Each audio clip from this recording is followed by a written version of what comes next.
Ibyo dusoma mu Injili ntagatifu yanditse Luka. Kuri uyo munsi nyene haza abafarizayo bamwe bamwe kubwira Yesu bati, genda va ngaha kuko Herodi ashaka kukwica.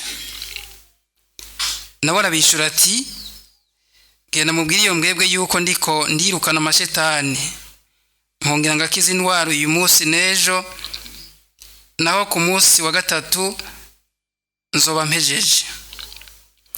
Ariko rero mbwirizwa gutera ariho imbere uyu munsi n'ejo no ku munsi ukurikira, kuko bitanshobokera ko umuhanuzi apfira inyuma ya Yerusalemu. Yerusalemu, Yerusalemu, wica abahanuzi ugatera amabuye abo warungikiwe. Aho nageragereje kwegeranya abana bawe kurya inkoko yegeranya uduswi twayo mu mubi, ntubishake. Noneho inzu yawe izocika umusaka. Ndabikubariye, ntugisubira kumbona gushika aho uzogira uti, aragahezagirwa uwuje ku izina ry'Umukama. Dushimagize iyi nkuru nziza ya Yesu Kristo.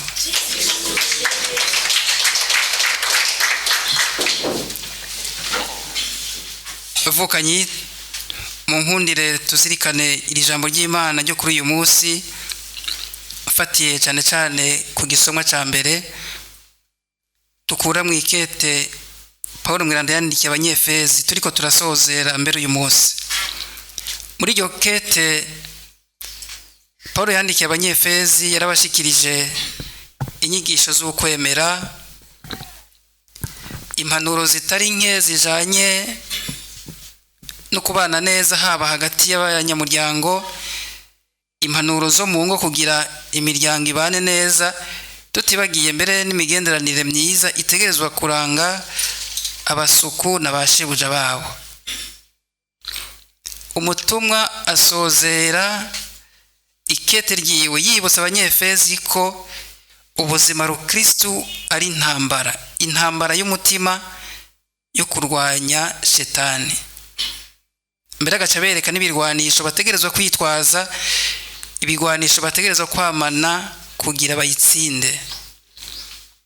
Iryo jambo uyu munsi natwebwe riraturaba, kuko natwebwe iyo shetani nta rucanco rwayo dufise. Pawulo Mweranda mbere arabitwibutsa nako mu ikete rya mbere ry'umutumwa Petero kigabane ca 5:8 atubwira ati, nimwigerere mwame mugavye wa mwansi wanyu ishetani yama yiyereza nk'intambwe iroha irondera uwo yorotsa. Kugira ngo umuntu agwanye umwansi bisaba ko abanza kumenya ubuhinga bwiwe n'ibirwanisha afise, hanyuma akarondera nawe ibirwanisho kumure birusha ubukomezi bwiwe bw'ivyo afise kugira ngo aheza mutsinde. Ni naco gituma kugira tugwanye umwansi shetani bisaba ko tumenya bimwe bimwe akoresha, amayeri amwe akoresha, kuko afise na menshi. Muri ayo mayeri akoresha umwansi harimwo urwenge. Igitabo c'Amamuko kitubwira yuko inzoka bagomba kuyigeranya na shetani ko yari yiciye urwenge, yari yiciye urwenge mu bindi bikoko byose byo mw'ishamba. Mbere na Yesu aratwigisha muri wa mugani ugwamfu w'ingano n'ugwamfu, yuko uwaje kubiba ugwamfu yaje mw'ijoro akoresheje urwenge, ntibigeze banamenye ryari ugwamfu rwabibwe. Harimo kandi n'ububeshi, kuko shetani ngo ni se w'ikinyoma.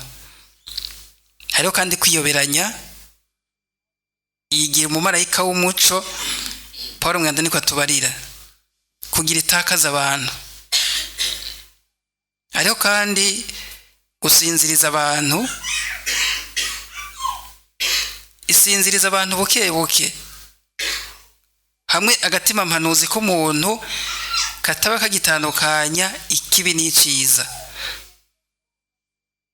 Shetani kerekana yuko ibintu womenga nivyo kandi atari byo, ivyiyumvira umenga birarashe kandi atari byo. Uturorero ni hahandi kubera ko iba yaramaze gusinziriza agatima mpanuzi k'umuntu bikongorera ngo nta kamaro kuja uraja kwirega ngo ntibikenewe, canke ngo nta gusenga cane. Hari n'abo bashaka kugira ngo ushaka kuba umumariya canke ushaka kuba ingendanye, abandi bati uzohindura n'isi canke ngo weho ntuje. Hagera gusenga ngo nta mwanya ufise wo gusenga kandi ukumva ko biguhaye amahoro. No mu bijanye n'ibikorwa by'urukundo ugasanga irakuyengayenga ikakubwira ngo hari uwo arafasha abantu bose kandi ukumva ko ari byo, ntawe ufasha abantu bose. Mugabo muri ico gihe usanga atanu muri kurafasha, canke iti nta kwicisha bugufi abantu baca bakugaya, canke nta kugamburuka muri byose. Niyo ngeso nziza twazirikanye ejo.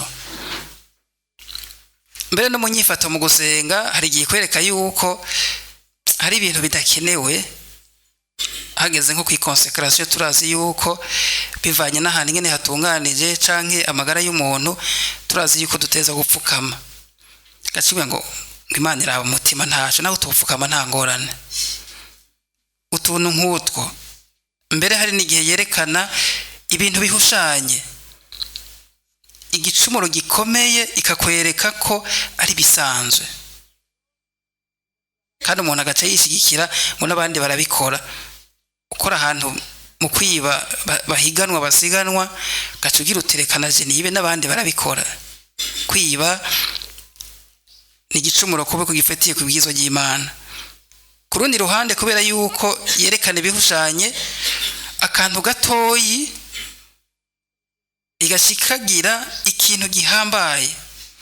Nk'umuvyeyi arashobora kuba yazindutse mu gatondo avyura umwana kugira ngo aje kw'ishuri, hariho abana bagorana kuvyuka ukamukankamira, hama wazinduka waja mu misa igacikubwira iti hagira uraje gusangira n'ingene wakariye umwana kugira ngo avyuke, uriko uramufasha.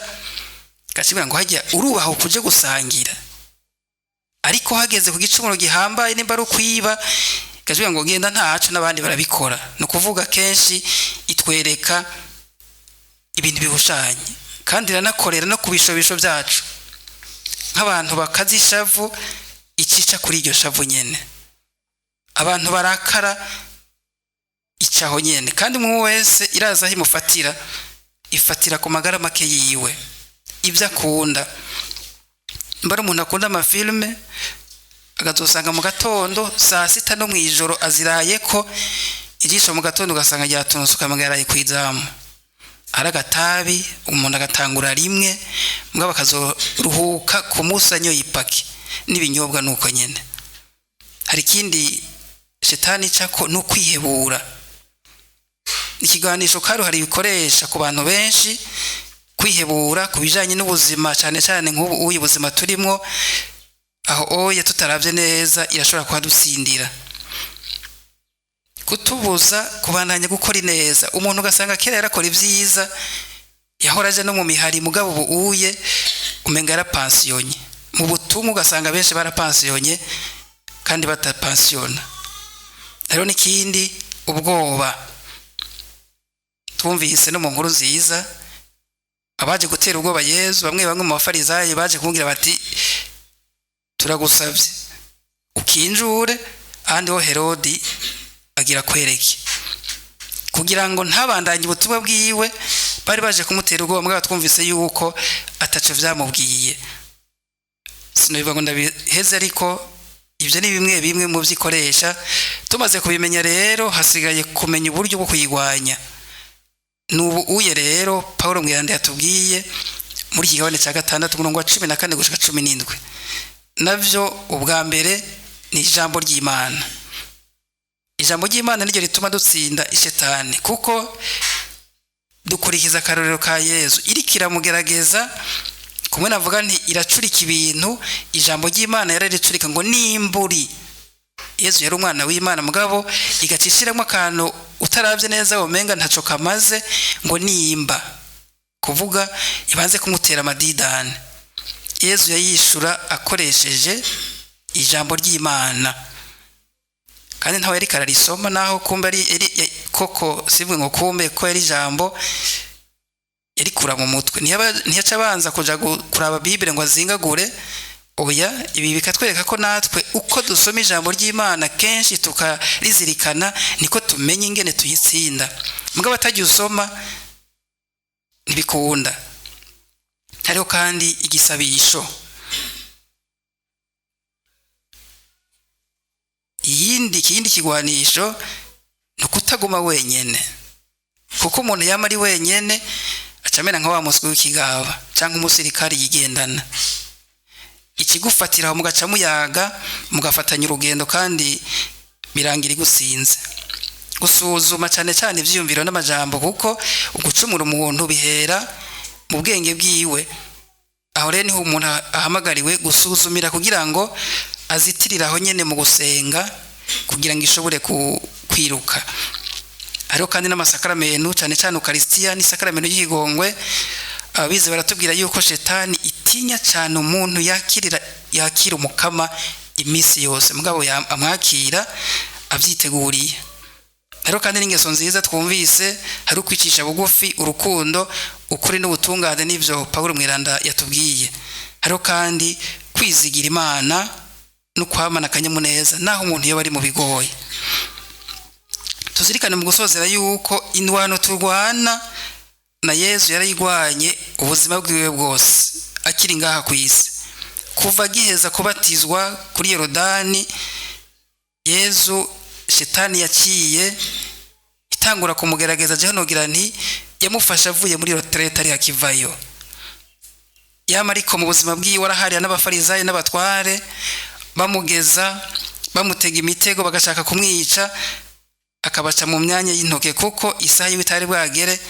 Naye nabivuze mu kanye no mu nkuru nziza twumvise ingene bamwe mu bafarizayo baje kumubore bati Herode agira ku gatore utirutse. Ariko intambara ihambaye yagwanye ni gice imisi yiwe yanyuma i Yerusalemu, cyane cyane Getsemane, aho yabize icuya c'amaraso eka mbere no mu nzira y'umusaraba. Uwo Yesu ni watugwanira tumukundiye kumwe na mutima mweranda, natwe kubera tugwanira tuzoza tumusange mu ijuru ariko aradutegurira ibibanza. Intambara zose tugwana Yesu arazizi, nta wotsinda nimwe atamufashije, cyane cyane dufise umwizero ko tuzotsinda kuko niwe yadutsindiye ubwa mbere. Duhungire mu mutamana w'umuvyeyi Bikira Mariya, aho imyampi y'umwansi idashobora gushika. Twambaze abamarayika barinzi, aberanda bageragejwe nk'uko tugeragezwa, ariko ubu batabarutse urugamba rw'amageragezwa buca duhimbaza ejo aho bukera tugire Kristo.